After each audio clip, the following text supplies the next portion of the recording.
Para uso da palavra, o excelentíssimo senhor presidente da República, Luiz Inácio Lula da Silva.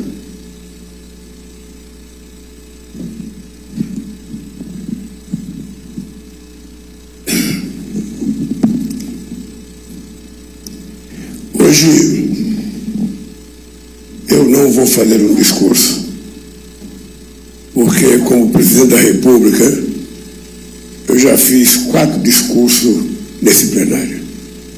Eu já fiz discurso na posse do Cláudio Fonteles, já fiz 2 discursos nas 2 posses do Antônio Fernandes, já fiz discurso na posse do Gugel, e eu agora, doutor Paulo, pretendo não fazer discurso. Eu estou um pouco emocionado de voltar a essa casa. Certamente vocês sabem por quê. Eu fui deputado constituinte. Eu vi a luta que foi feita, muitas vezes sob orientação de um homem que é símbolo dessa casa aqui, chamado Sepúlveda Pertence, para que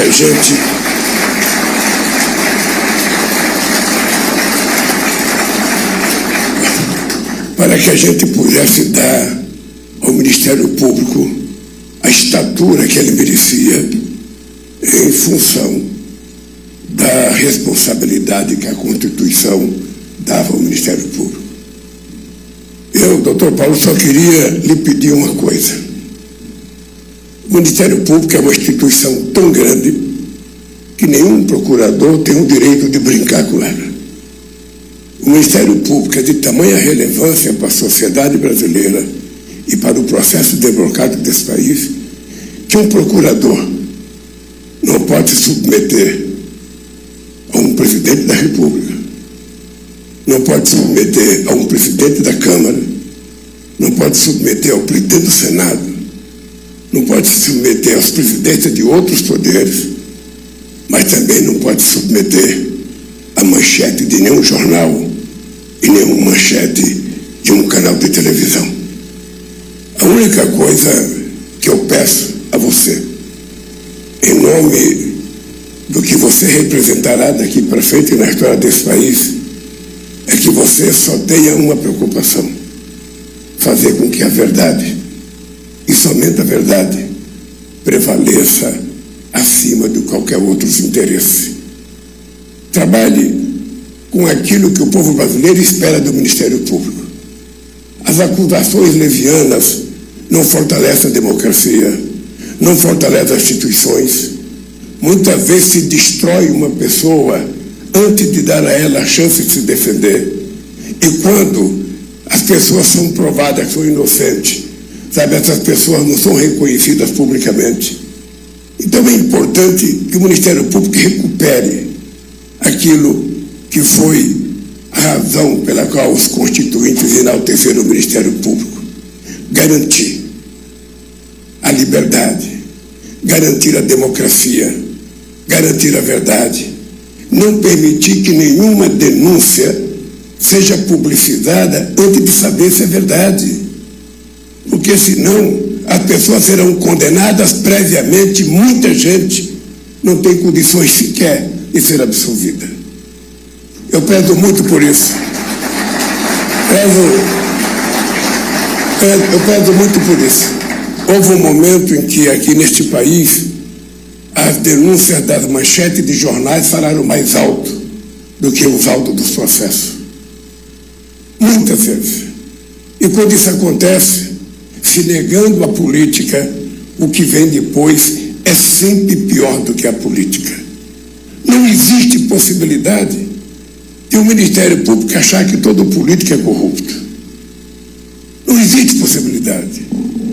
Ou seja, que é um conceito que se criou na sociedade brasileira, e qualquer denúncia contra qualquer político já parte do pressuposto que ela é verdadeira. E nem sempre é. E se a gente quiser evitar aventuras nesse país, como o que aconteceu dia 8 de janeiro deste ano, se a gente quiser consagrar o processo democrático como o regime político mais extraordinário que o ser humano conseguiu inventar, o Ministério Público precisa jogar um jogo de verdade. E é em você, é na tua pessoa que eu, depois de conversar com muitos procuradores, cheguei à conclusão que deveria depositar a confiança do povo brasileiro. Da minha parte, eu quero te dizer publicamente, nunca lhe pedirei um favor pessoal. Nunca exercerei sobre o Ministério Público qualquer pressão pessoal para que alguma coisa não seja investigada. A única coisa que eu te peço, não faça o Ministério Público se diminuir diante da expectativa de 200 milhões de brasileiros que acreditam nessa instituição. O que você acaba de ver foi um discurso histórico que inclusive também serviu para lavar a alma de tantos quantos sabem tudo o que aconteceu no Brasil por obra e ação do Ministério Público ao longo dos últimos anos, ao longo desta década e do fim da década passada. Lula também, nesse momento, além de um discurso histórico, ele concluiu uma jogada genial. Veja que ele disse com todas as palavras que nunca vai pedir nada ao Ministério Público. E, para isso, ele nomeou, minha amiga, meu amigo, um procurador-geral da República que vai mostrar toda a inteligência do atual presidente da República. Minha amiga, meu amigo, eu sou Eduardo Guimarães e este é o Blog da Cidadania. E vamos ver agora a jogada de gênio que o Lula fez com a nomeação de Paulo Gonet para a Procuradoria-Geral da República. As expectativas do Lula e da classe política com a chegada de Gonet à PGR são muito altas e são altas e justificadas. Moderado e avesso a pirotecnias, o novo procurador-geral conseguiu unir petistas e bolsonaristas. Em tempos de polarização e radicalismo, o Gonet, o novo procurador-geral da República, é uma raríssima exceção. Em sua solenidade de posse, na segunda-feira, dia 18, ele reuniu no mesmo auditório o presidente Lula, o presidente do Senado, o presidente da Câmara, o vice-presidente do STF, além de petistas, bolsonaristas, comunistas, liberais, enfim, representantes de praticamente todo o espectro político. Não é por acaso o perfil do novo chefe do MPF, de uma maneira geral, agrada a vários segmentos. No primeiro discurso ao assumir o cargo, Gonet pregou a harmonia entre os poderes, disse que o órgão é corresponsável pela preservação da democracia e que cabe aos seus integrantes evitar a cacofonia institucional, o que soou como música para a plateia. No entanto, foi o trecho em que ele deixou claro que não pretende repetir o comportamento de alguns dos seus antecessores. Não buscamos palco nem holofote, ressaltou, numa referência indireta e crítica à Lava Jato. Entre as múltiplas atribuições do Procurador-Geral estão a de investigar e, se for o caso, denunciar o Presidente da República, ministros de Estado, deputados e senadores. Por isso é importante para a classe política como um todo e para o Presidente da República, em particular, ter num cargo tão estratégico alguém que reúna as características de Gonet. Ele é discreto, conservador, avesso a pirotecnias e, na verdade, ele foi aprovado com grande facilidade no Senado. Ele teve 65 votos e apenas 17 contra. Foi uma das maiores aprovações ao PGR que se tem notícia e foi elogiado pelos bolsonaristas. E, na verdade, entre as missões de Gonet, ele já deixou isso claro, está a denunciar Jair Bolsonaro.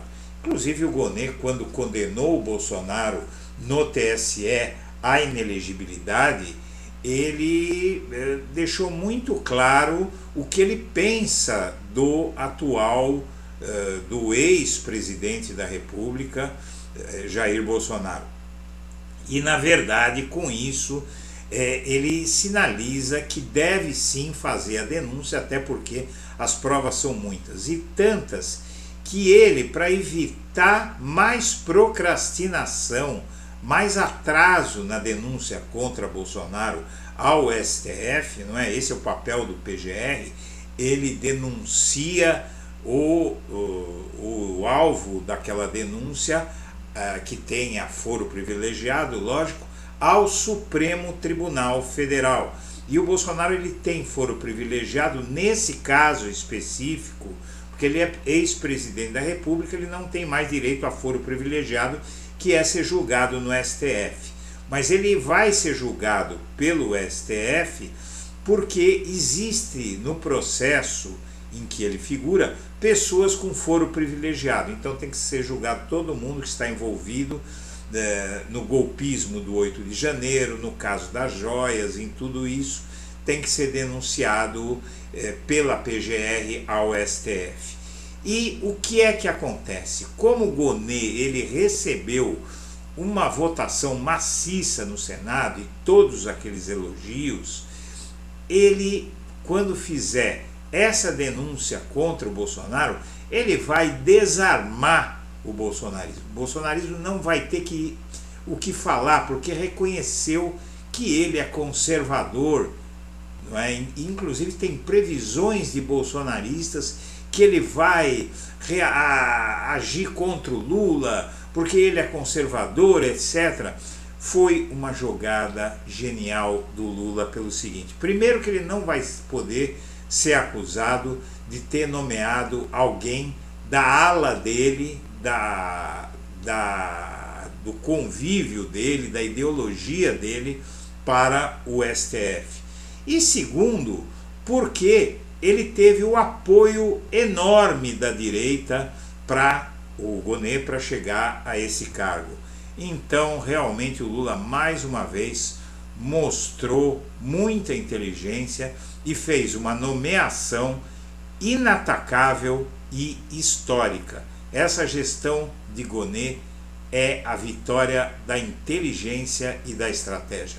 Senhoras e senhores, eu agradeço a atenção e deixo o meu melhor abraço para todo mundo e um Feliz Natal a todos vocês. Olá, eu sou Eduardo Guimarães e este é o Blog da Cidadania.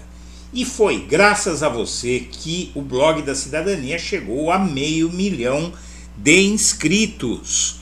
Mas a luta continua. Vamos levar a tantos quantos possamos os fatos como eles são e a verdade como ela é. Por isso, inscreva-se no canal, acione o sininho das notificações e deixe o seu like.